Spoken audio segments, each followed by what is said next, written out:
Hey guys, this is the Auto Enthusiast, and today we're looking at the 2015 Fiat 500. We're going to do an in-depth review, check out the interior, and take it for a road test. Stay tuned.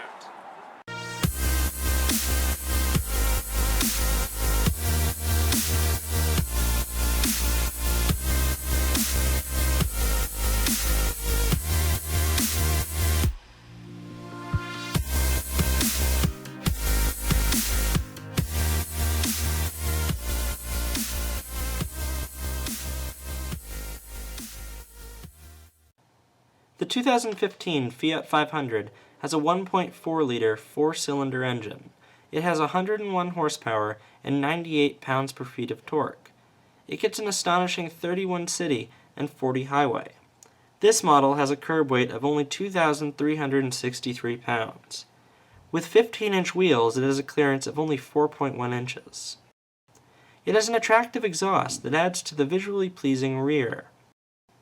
Fiat has created an attractive and sporty small subcompact car.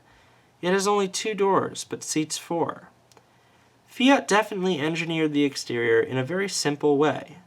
The non-aggressive yet sporty look makes it stand out on the road. It also has a very European quality to it. And it is one of the few cars that all drivers would feel comfortable driving.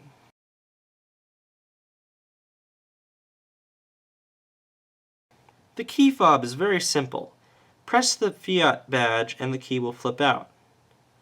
The trunk is small, but in relation to the actual size of the car, space is maximized. The back seats are very uncomfortable and extremely small. The bench seats are like those found in many sports cars.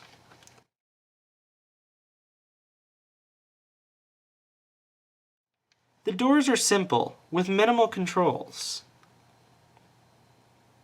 The interior is very attractive, and definitely driver-oriented. It actually gives off a very sporty feel.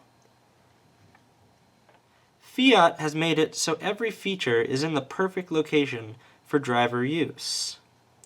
The gauges are flashy and sporty, just the way I like them.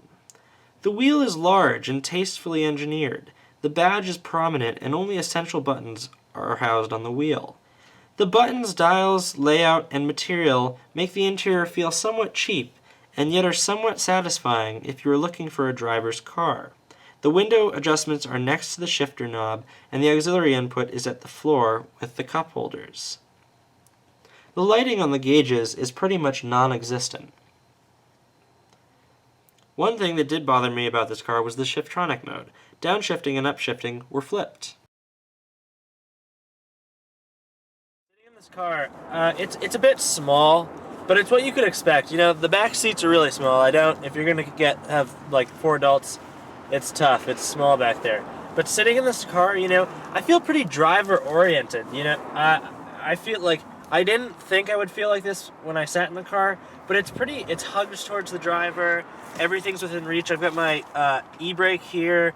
I've got convenient cup holders that aren't in my way. The steering wheel is actually pretty large. It's very comfortable. It's pretty basic. It has a pretty nice design, and the actual layout of the dashboard is really nice. I actually feel like I'm in a more sporty-oriented car, and I'm actually not. Let's take a look at what the drive is like, because right now I feel like I'm in a car that could really move. Just the way that the dashboard and the steering wheel and the layout of everything makes me feel sitting in the car. Now the overall seats, you know, they're okay. They're nothing special. They're not bad, but they're really nothing special. It's what you would expect for the price tag that you're paying. All right, we're gonna put this thing through a little bit of acceleration and see what it's like. I'm not sure what I'm expecting, but here we go.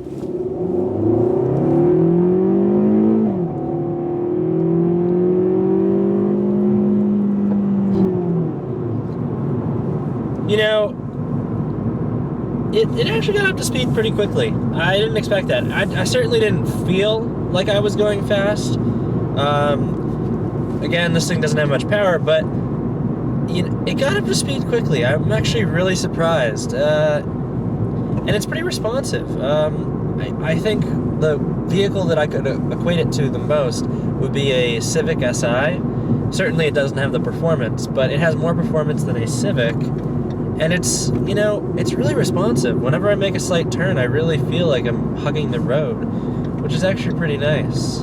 Okay, so overall feel of driving, it's actually a really comfortable drive.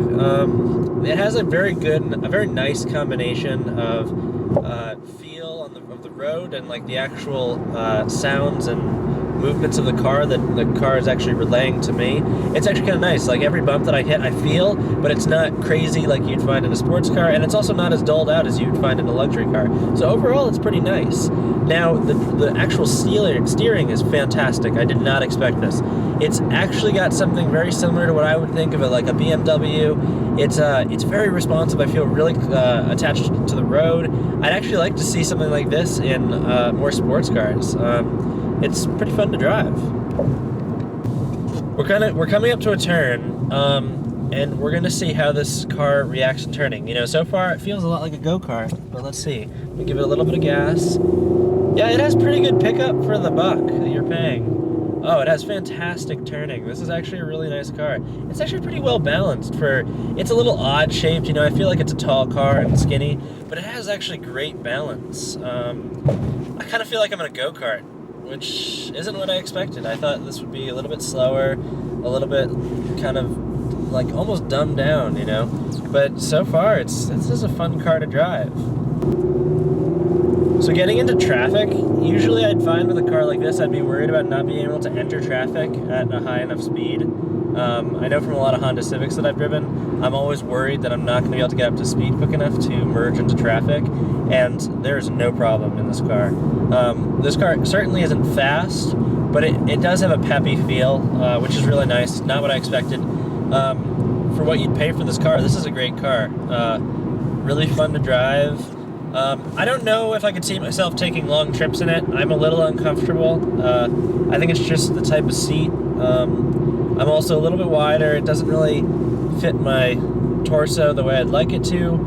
But, you know, you're getting a car that doesn't cost that much money, and the drive is fun, which is definitely surprising.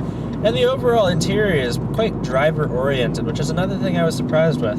Another thing that my camera guy, Gustavo, who's filming right now, said to me is everything is circles. Everything on this car that Fiat could make a circle, they did.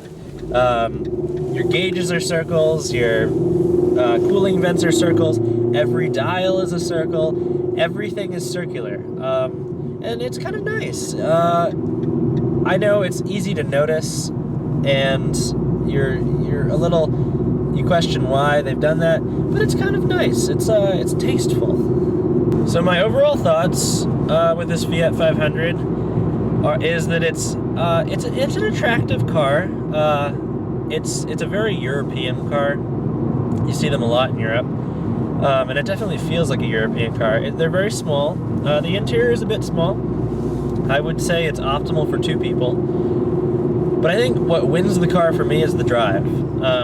I didn't expect to have this much fun driving this car, as I am now.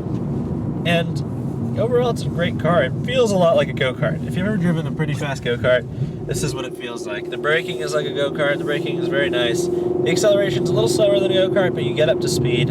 I have no complaints about the acceleration. And it's a pretty inexpensive car. And for the interior feel, like, it's definitely better than a Scion, and you pay more money for a Scion TC. Not just any Scion. But the interior, you can kind of like, if you like the interior of a Scion TC where it's kind of driver-oriented and fun, this is definitely a car to check out. I personally think this is more fun to drive than a Scion TC, but if you were to if you were to like have comparison, I'd compare this car to a Scion TC or a Honda Civic, and I'd take this car over both of them any day. This is a fun car to drive. Definitely check one out if you're interested in a small, inexpensive car. I just want to say thank you to Central Fiat of Norwood for providing this Fiat 500 for us to review today. And again, thanks for watching, guys.